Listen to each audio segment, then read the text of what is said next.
Hi everyone, welcome to my talk CSS-in-js, Beware the Hype. My name is Kathrin. And now the next thing isn't working, okay.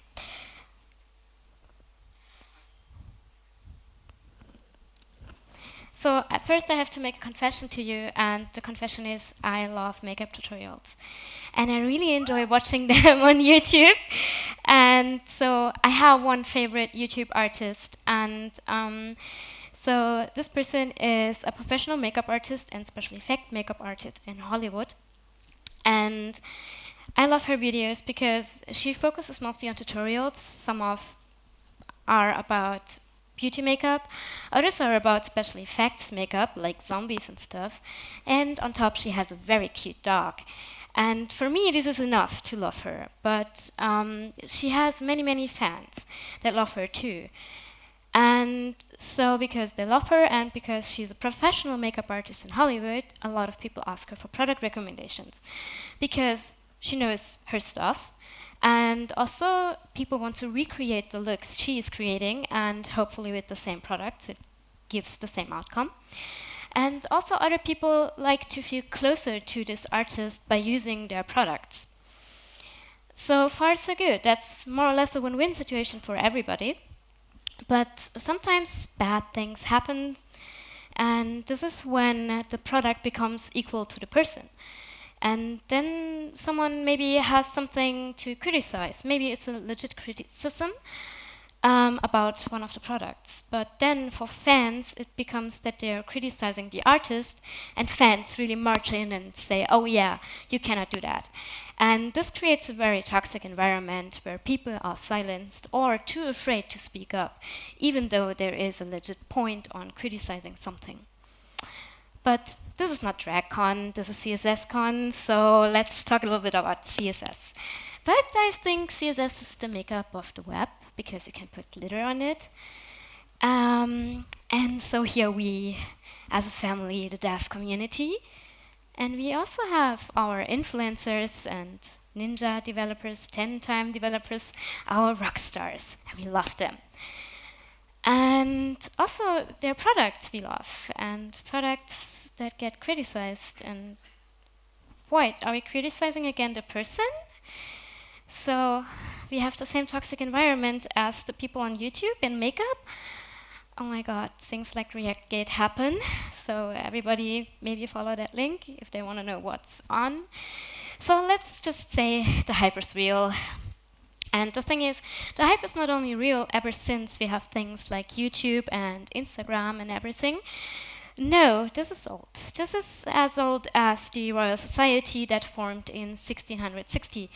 And as this problem of having influencers, back in the day it was mostly a lord that said something, is very old. And then you had someone else that wanted to criticize this lord, and they say, yeah, but you cannot criticize this person, he's rich, he's wealthy, he's a lord. And so they said, you know what, nullius in verba. That's our motto. Nullius in verba is Latin and translates to take nobody's word for it. And it is described as an expression of the determination of fellows to withstand the authority of to verify all statements by an appeal to facts determined by experiment. Because why should you believe me? I don't even have 500 followers on Twitter. Instead, I want to let the facts speak for me. Okay, but before we jump into shiny tools and stuff, let's ask a question. What is wrong with CSS? I mean, we all love CSS, but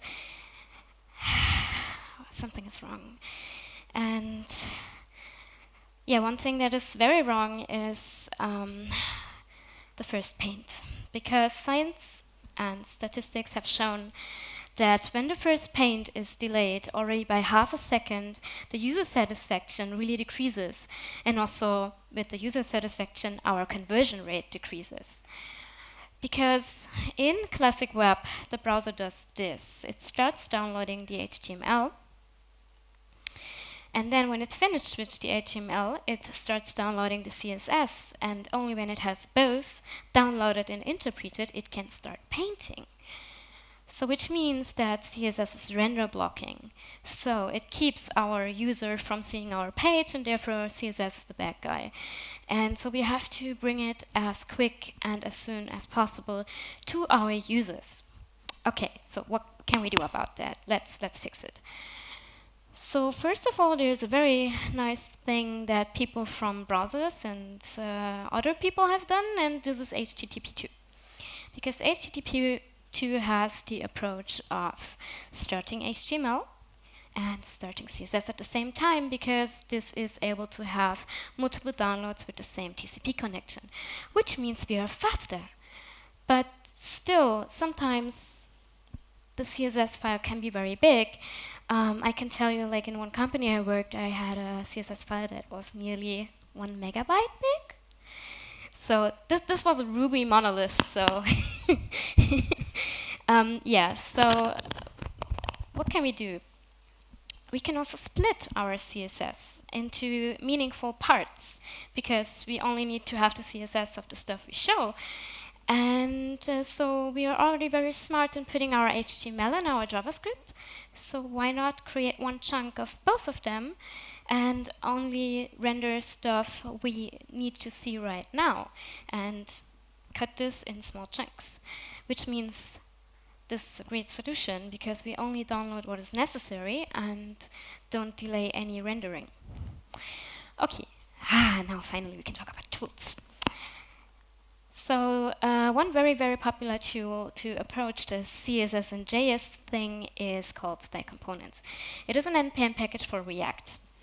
And yeah, in style components, you are now finally allowed to get rid of that .css file. You just write all your styles in your JavaScript.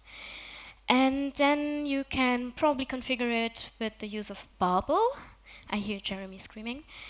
And if you don't want to use style components, there are other packages. Some would be mentioning, worth mentioning is Emotion. And then you just add it to your package in your React, and then you import styled from style components. Then you write your CSS in your JavaScript, and then you can return it as a higher order component and just use it as any other React component. Great. Another approach is a different kind, where you let your build process work for you. And for that, there are bundler tools like Webpack. So this is a bundler for Node.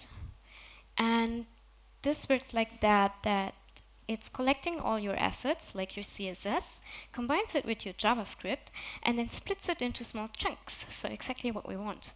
And then, of course, it has a huge configuration possibility, yada yada.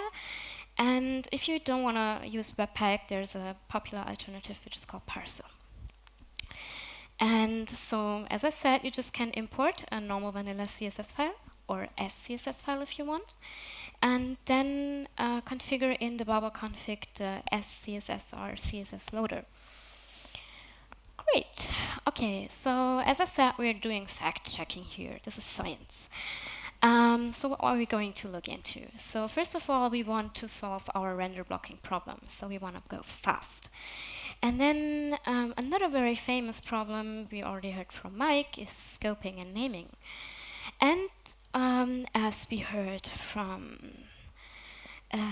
earlier, we also are super fancy about state. So let's use state. Question number 1, are we fast yet? I said we're going to experiment. By the way, this is my cat Carl. And for Carl, I built a website which I'm going to use to experiment. It's called Park Club. And in Park Club, you can upload your picture, write something about you, and other cats can comment. And if you want to also play along with it after this talk, here's the GitHub to it. And so this is my experiment. It's just a very tiny React application.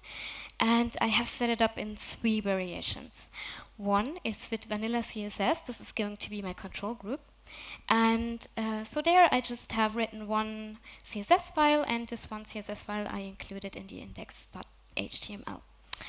The other one version is the one with Webpack, where I have also set up a CSS Loader. And then, of course, the third variation is style components.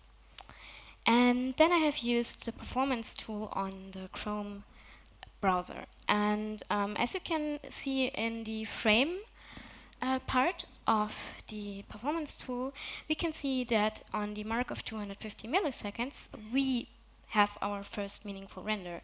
So the thing I said earlier, that we have a blank page before we actually see it, is true. And it takes around 500 milliseconds for our tiny test to fully be loaded.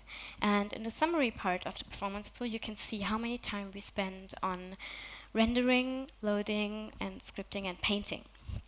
But I focused mostly on loading and scripting because loading is influenced by the file size and of course by the connection of the user, because nobody wants to travel with Deutsche Bahn and surf. And then scripting time, which is influenced by the complexity of our script, and of course again the file size, which goes along with the complexity. And then it is also dependent on the user's device. So if someone has a very old cranky phone, this will also be heavily influencing our scripting time. And so I did this test several times and calculated an average. And so we can see that for the vanilla CSS, we have around 60 milliseconds of loading, around 100 milliseconds of scripting. And to prove my other argument that the bigger the file, the more loading time we have, I just added for fun bootstrap CSS to it. I didn't even use any of the bootstrap. I just included it also in the HTML file. And when I had done that, the loading time increased already significantly. As I said, these are average numbers I calculated over I don't know how many times. So then the next approach was the Webpack one, where we decreased again our loading time because even though that bootstrap was still there, it wasn't used, so it's not downloaded. And also on the style components side, we had an even more decrease of the loading time. But if you look close, there is a huge and significant increase on the scripting time. And you might have heard this already, that people say the CSS-in-js is bad on your performance. And so we ask ourselves, why is that? So if you now look in the virtual DOM, and the nodes that the virtual DOM is rendering. So as I said, I have the same setup for all of my variations. And on the component side, it's the same. So this is the view of the components for the vanilla CSS and the Webpack version. So where we can see I have a block, I have a button component, and all those kind of things. But when we have a look at the one from style components, it doesn't even fit on the screen, and nobody can read that. Okay, so implementation looks like this. I have my styled block container, and then I return this higher order component, which I have to do in order to be able to use the style components. While on the Webpack variation, I only can just add a class to it like I would normally do. And this means that in style components, for every normal container, I have a higher order container that is giving me my CSS. And this is also context using, so I have around 4 nodes instead of 1 when I have the Webpack variation. So what did we learn now? So yeah, if you have a very small website, you still can use vanilla CSS, but be warned. So the CSS-in-js approach is very strong the bigger your application is growing, because it cannot grow over a certain threshold by chunking your JavaScript and your CSS together. But be aware, there is definitely a scripting time increase, so your performance is getting lower the more of the JavaScript you're using. Okay, number 2. Can we finally scope now? Okay, the promise of style component is that we don't have to think about this anymore. So it's a common problem you probably have. Everybody can now think a second about what color this button has. It's plum, of course, even though the primary class is later in the file, the class that is combining 2 class names is stronger. And this is why we very often end up in a complex thing like this. We just add more classes to a component in order to give it finally the style we wanted. And this is bad. Nobody can remember any of these classes later, and also this brings you in a spot where you don't feel safe to delete any of your CSS. And this is how you end up in a CSS file that's 1 megabyte big. Okay, so style components. What can it do for us? As I said, we have this component with the style and the higher order component. And when we render this, it generates a class for us. And the package itself promises us that this is more or less an ID, so it's unique and it will only be used one time on the same component. And it also uses this gibberish class name to add our styles here, so we're sure there's no leaking. It is always one strong selector. Awesome. 6 months later, someone comes in and says, oh, we have a bug on that component. So you look in your development tools and the questions start evolving, like where the heck is that code coming from? And what do these classes mean? I mean, why is it purple? Is it meant to be like the main action? Is it only for this page? I have no clue. And why the hell are there always 2 classes and only one of them has a style combined to it? Oh my god, I have no idea. So I did go to GitHub and looked in the issues, looked if I did something wrong, and one of the contributors answered and said like, oh, this is done by intent. We want to have 2 classes with only one is styled, so one of them is used for identifying this in our style component context. And I'm like, yeah, great that you can identify your component and I can, so please, how can I do it? Oh yeah, I said, Babel. Babel for the rescue, yes. Is Jeremy already crying? So we add Babel to our system. It's another NPM package. And then we tell Babel that we have this plugin. And if we don't want to configure Babel ourselves because we are lazy and use create React app where we don't have access to our configs, we can also use Babel macros and import then the macro instead of the actual style component. And then finally we have a meaningful, readable name on the thing that doesn't change every time we load the freaking page. So yes, awesome. Okay, but beware the repocalypse. Because you once started very meaningful by creating one component named wrapper, and then you start to add some functionality to it because it's your layout thing, so you add some more CSS and call it wrapper component, and then somewhere in a block container somebody named it again wrapper and added more style to it. And yeah, so I have again this long class names that nobody can understand and read, and this is the CSS that goes with it. But don't think you will find any of the CSS in any of the classes you have written on there, because for example, I can assure you that border is not living in block wrapper. I don't know where it is coming from. Okay, Webpack. So what can you do for us? Nothing, because Webpack is a bundler and has nothing to do with how we architect our our system. But when you all listen to Mike, we have some tools we can use, because we can use naming conventions like BEM, so we can make a card and say card image and have modifiers, and we also can use design patterns like atomic design, where we have small, big, and large things, and if you all combine this, we maybe end up with a design system. So architecture can help us here. And so then we maybe have class name, which we have written ourselves, which is then like something like comment form text field. And if we compare this to the style components ones, it's not even that far away. So style component also uses naming convention and still uses your names. And then I hear somebody screaming, naming is hard. I don't know what I should name the things my designer comes up with after a long weekend on the pubs. And yeah, I have experienced the same. So sometimes my designer comes up and shows me something and I don't know what I should freaking name it. And then some people just call it shiny or fancy, and then it's the fancy wrapper.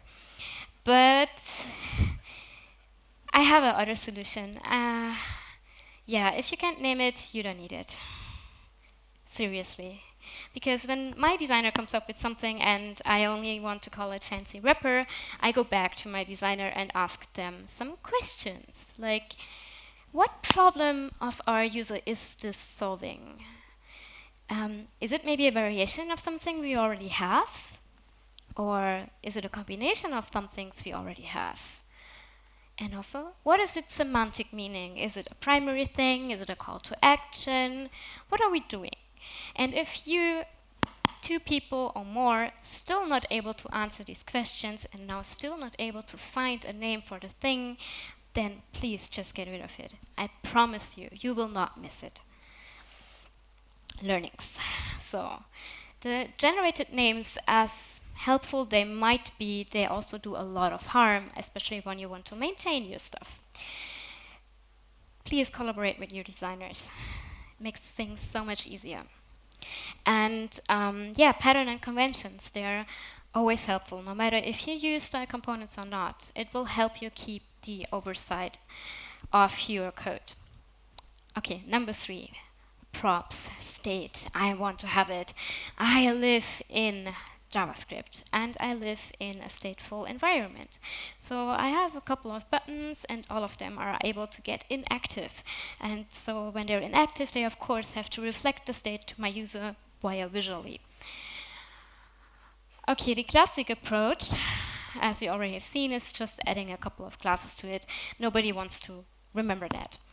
And instead we want having variation on it and then using the state. So this is where we want to go. And style components is here to help us because we're in JavaScript. So we can write JavaScript in our CSS, which is in JavaScript. So we can use arrow functions and ifs and more ifs. More ifs? Okay. So I think now Mike is crying and I am crying.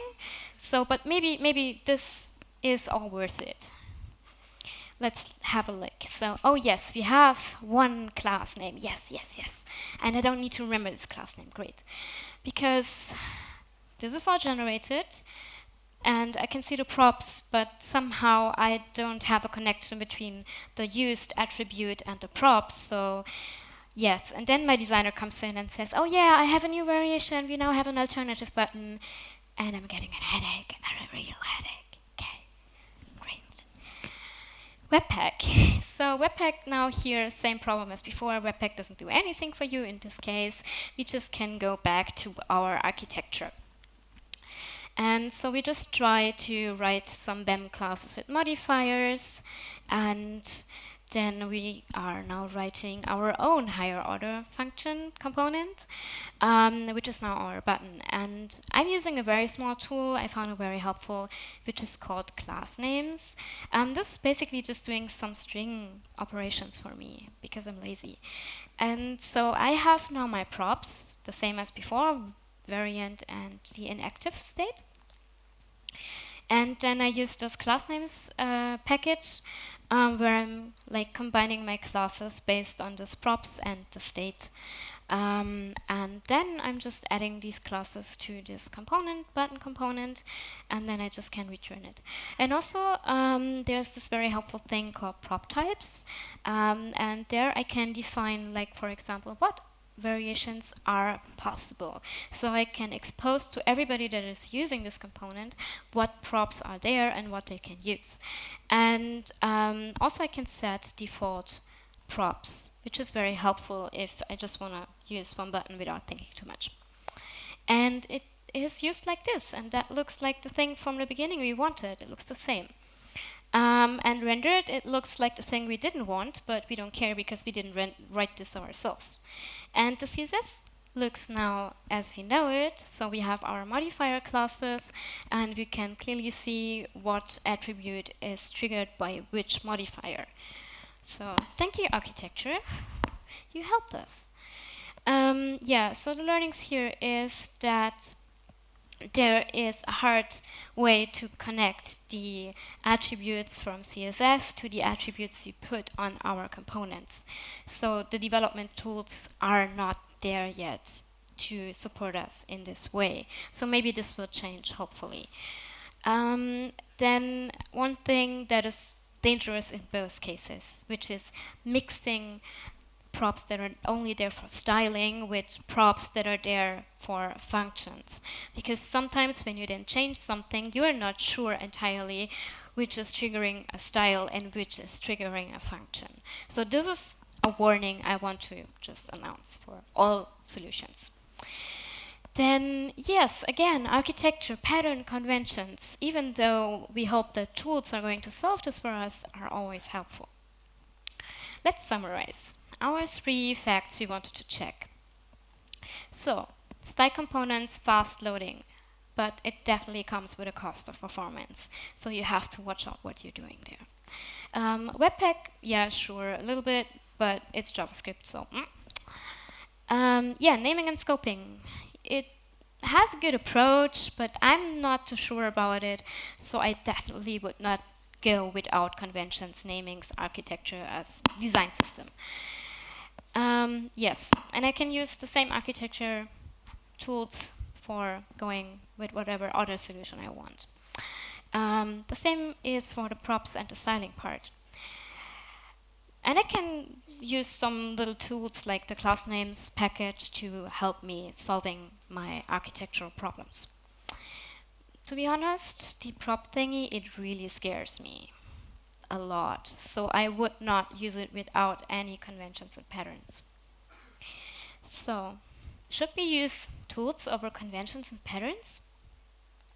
I say it's not an or question. We can have both, because tools should always support to retain our patterns and conventions. So a tool should not be necessarily there to solve all your problems, but to help you solving your problems, to make it easy for you to follow the conventions and patterns, no matter if you want to choose now the architecture Mike and I have shown to you, or if you want to come up with your own solutions in your own team. But as long as you have some and you have tools that support you, you are going to be great. So, thank you all for listening. And yeah, here's my Twitter handle. Maybe we get over 500 at some point. I don't know. And if you want to check out all the things I have done, you can go to the GitHub repository of our little Pod Club experiment, and also you can find the slides there. So, that's it. Thank you.